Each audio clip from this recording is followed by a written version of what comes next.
we're back once again with reading fanfiction. Why is this the last video of the year?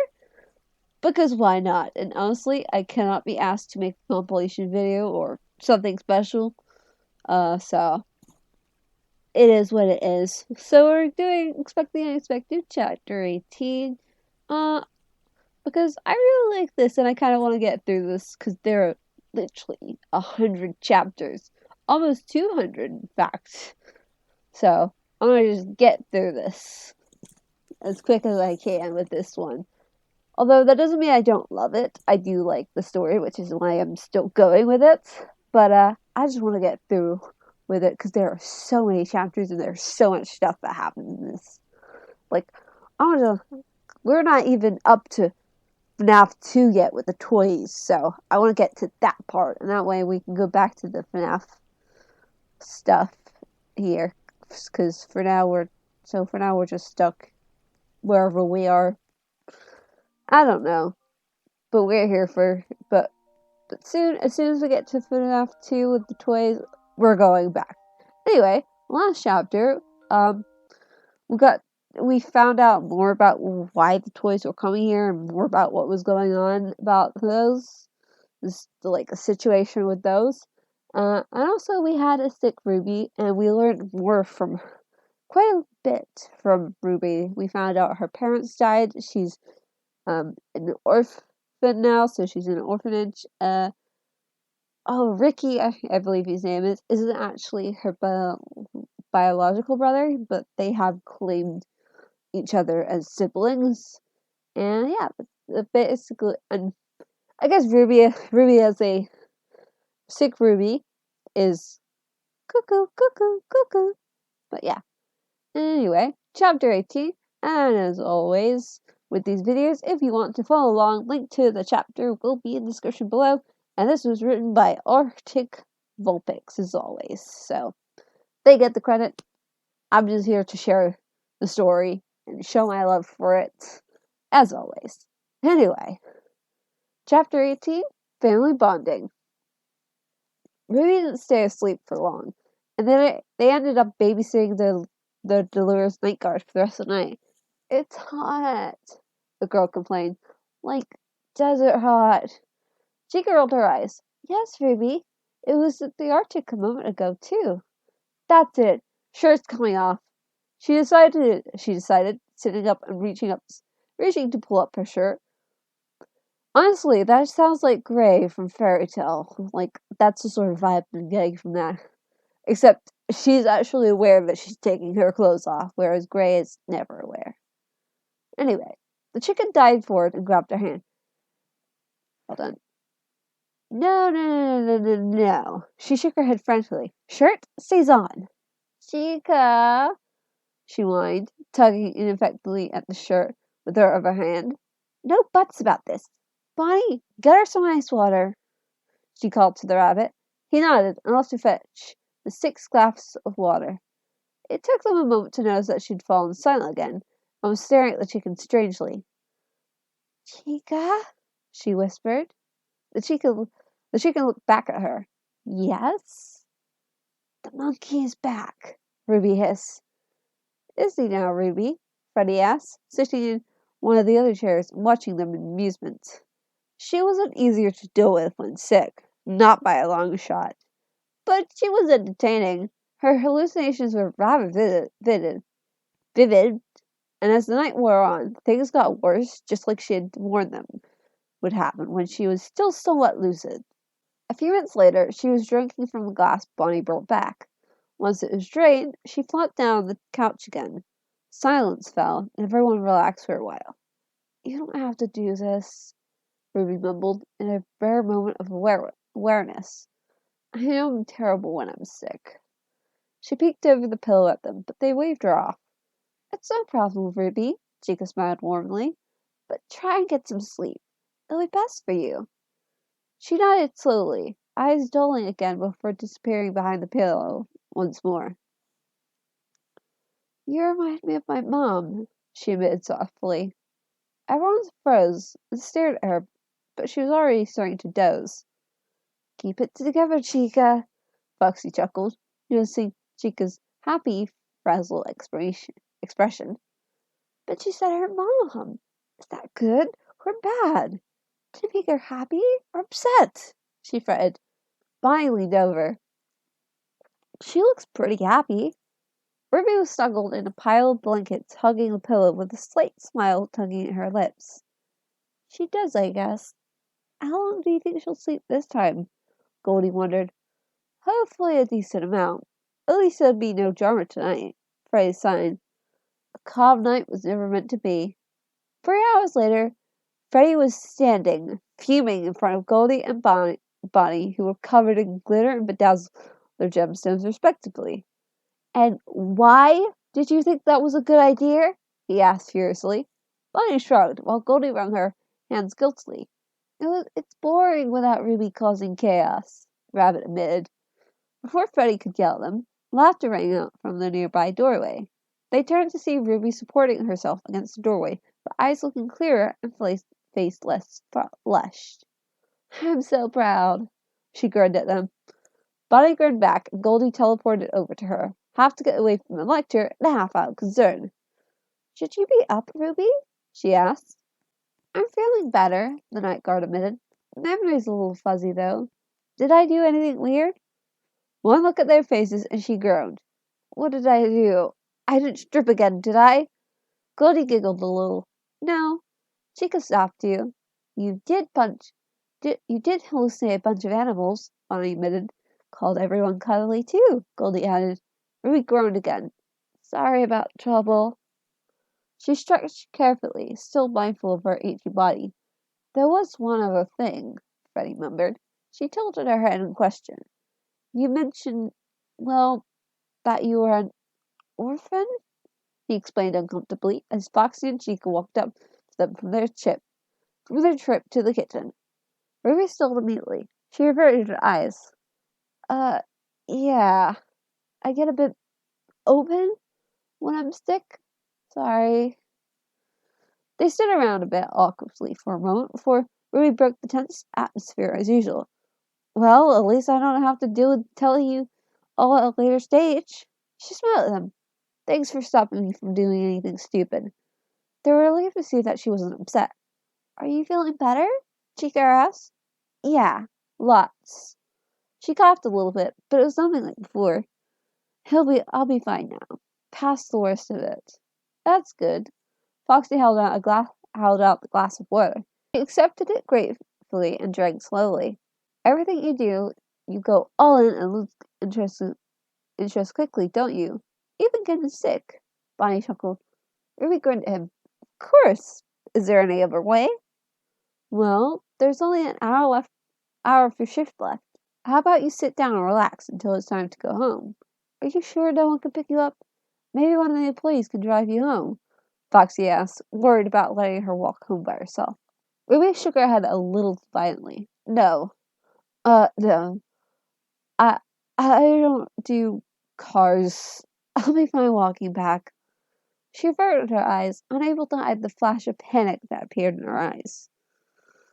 Her hands clenched around the glass, knuckles turning white. The bots looked at each other worriedly. Guess no one could walk away from something like that without some emotional scars. Don't worry, Freddie assured her. I'm sure the staff wouldn't mind you staying here a little longer after your shift until you're feeling better. Before she could argue again, Bonnie jumped in. We're just worried, Ruby. We don't want you walking home in the dark while you're sick. At least wait until it's lighter. She met their worried gazes and sighed in defeat. All right.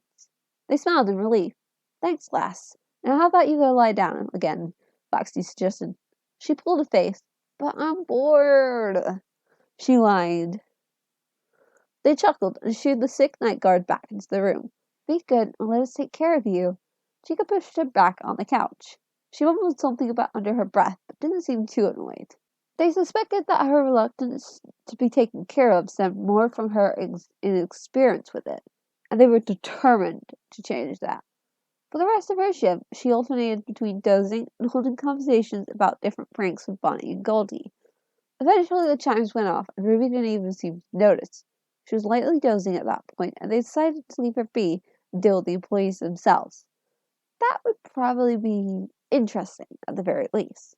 When it came for the time for the cleaners to arrive, most of the bots left to go talk to them.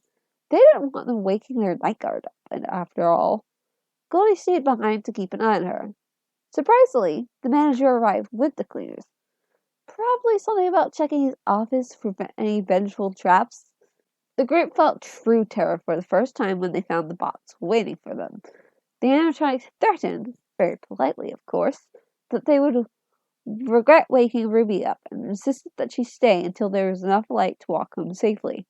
Freddie also pulled the manager aside and scowled him for overworking Ruby since he suspected the double shifts that she worked sometimes had contributed to the sudden onset. After terrifying a promise to take her health into account and that the cleaners would be quiet, the bots wandered off. Bonnie muttered a bland apology regarding the glitter and went off to clean himself up. That was...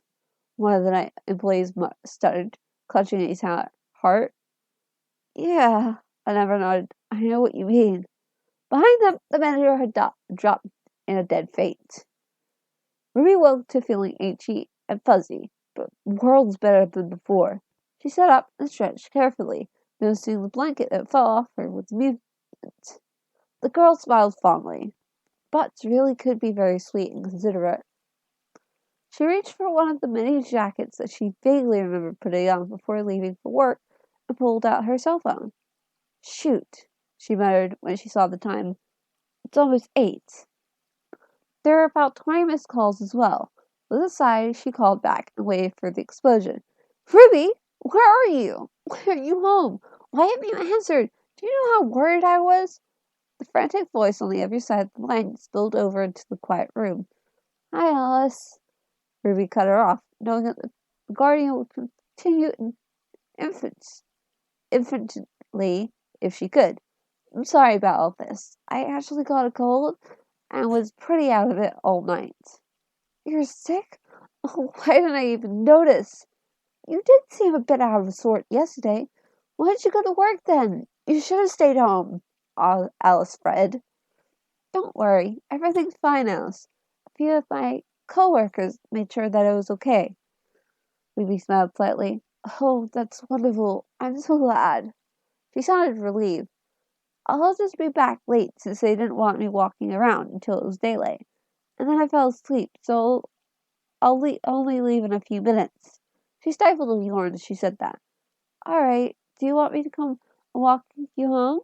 Alice asked sympathetically. She knew about Ruby's aversion to cars and the reason behind it. Nah, I'll be fine. Already feeling better. She smiled. See you later, Alice. It sounded like she was about to argue, but then just said, All right, honey. Just be careful, okay? I will. Bye, Alice. Goodbye, Ruby. Ruby stared at the phone for a long time. She knew that Alice was worried about her. However, she knew that the other kids were already difficult to deal with. She didn't want to cause any trouble for the kind woman. She sounded nice, Goldie murmured, materializing near her. Ruby didn't even flinch, having got used to the strange feeling of being watched when the bear was around. She is, Ruby nodded, starting to gather her things. The others already settled in their places? The others already settled in their places? Goldie nodded. The cleaners were terrified into keeping quiet so that they wouldn't wake you up. Ruby chuckled. Aw, that's so sweet, she cooed. The Golden Shoot laughed. You're cruel to the employees. I know, but that's just me, she shrugged. We wouldn't want anyone else. Goldie beamed, and Ruby actually flushed. Thanks. Well, I'd better get home before they call the police again to say I'm missing. Won't be the first time, she chuckled. See you tomorrow, Ruby, Goldie waved, disappearing from view. Bye, Goldie. Ruby smiled and turned to the door. Still coughing slightly, she made her way to the front door. A few employees jumped when she passed them. Some greeted her with a smile and asked about her health. She waved off the concerns and reached the exit rather quickly. See you tomorrow. She waved at the stage and reached for the door handle before closing. And thanks again. Then she was gone, door closing softly. As Ruby opened the door to the large house that accommodated the orphans, she was swept up in a tight hug. Squeaking in surprise, she looked up at Alice. The guardian had tears in her eyes and was babbling about how worried she'd been. Sorry, Alice, Ruby murmured tiredly. Oh, you look so tired. Let's get you to bed immediately. She ushered Ruby up to her room hurriedly. Please be more careful, Ruby. I will. Ruby rolled her eyes affectionately as she assured the easily panicked woman. Something happened? A voice asked from the doorway. The two turned to look over the stair railings. Hey, Clint, Ruby greeted the other guardian. You're back early. He smiled good-naturedly at them. Finished early. So what happened? Ruby just gave me a mini heart attack, Alice answered dramatically. Both Ruby and Clint rolled their eyes. He looked at Ruby for an answer. She covered her yarn before talking. Kind of got sick at work, and so got back late. My co-workers took care of me, though, she explained. Ah, you're too dedicated a worker. Clint looked amused. Do anything entertaining while sick this time? Or was there another fire incident? Hey, that was the kids, not me, she pouted. He laughed. Get to bed, kid. You're exhausted. Grumbling something under her breath, Ruby staggered off to her room. The guardians waited until she was gone to look at each other worriedly. She tries to take on too much for herself, Clint mumbled. I know. I worry about her. She never tells us anything. She's always putting the other kids first. Alice rubbed her arms nervously. Alice placed a hand on her shoulder. Clint, I worry about her self-confidence, her self-esteem. She seems fine all the time, but when does she ever do anything for herself? It's always to help someone else. I really do worry about her doing something that gets her hurt. She's taken on a job as a night security guard. I know she's capable, but it's dangerous. She looked up at Clint, concern shining in her eyes. The psychologist did warn us about self-destructive behavior. I thought she was getting better. What if she isn't? What if she still blames herself? We wouldn't even know if she was still hurting herself. Clint tightened his hold on her shoulder. She is getting better. Already is better, Alice. She's a strong kid. I think she's past that dark phase in her life now. She just needs us to help her stay on this road of healing. And I think that taking a job, I think that's her way of helping herself.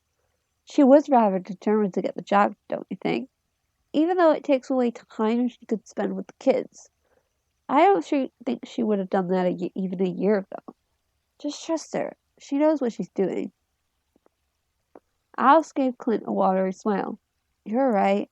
As usual, she murmured. Alright then. Alright. Then how about breakfast? He grinned. I smell waffles. She laughed at him, and the two headed into the kitchen. Above them, on the second floor, Ruby leaned against the wall and sighed. Didn't mean to worry her so much, she whispered. She would admit it. She had been in a really bad place for a long time after the accident. She had blamed herself for being the only survivor. No one, not even anyone from the other car involved, had survived. Only her. Something like that could really mess a kid up. Survivor's guilt, she thought it was called. Logically, it didn't make sense. But sometimes logic didn't help. She had to finally accept it herself, that it wasn't her fault. She cried a lot the night she did. Tears of relief, pain, and grief. But she didn't get better after that. And she didn't think she was engaging in self-destructive behavior. She'd never doubted that she could win against the boss, against the ghosts. And honestly, she was there for more selfish reasons. Freddie has held some of her happiest memories. It had hurt to see the bots in the beginning, considering how intertwined they were in those memories. Then she'd gotten distracted by the challenge of surviving and helping them. After the challenge was over and the ghost beaten, it didn't really hurt anymore. Now she had some more happy memories there, ones that didn't have a bitter undertone. She smiled slightly. Being there kind of gave her the same feeling she had around Ricky, like she was surrounded by family again. She sighed again and stood up from her seat on the floor. Falling asleep there wouldn't really help her. She quietly entered her room and thumped on the bed. Her head was still a bit fuzzy from the cold, and her body still achy. Her heart, however, was quite warm. She smiled against the blanket. It felt nice to be taken care of. Ooh. And that's the end of chapter 18. That was kind of sweet. yeah, it was a very sweet chapter. We learned a bit more about Ruby from the sound of it. And yeah, and we got to introduce to you the Alice and Clint. Anyway, I hope you enjoyed this video. If you did, leave a like. Be sure to subscribe for more videos like this and Roblox stuff. And yeah, and be excited for new videos in the new year, I guess. And I will see you next Friday in the new year for a new video.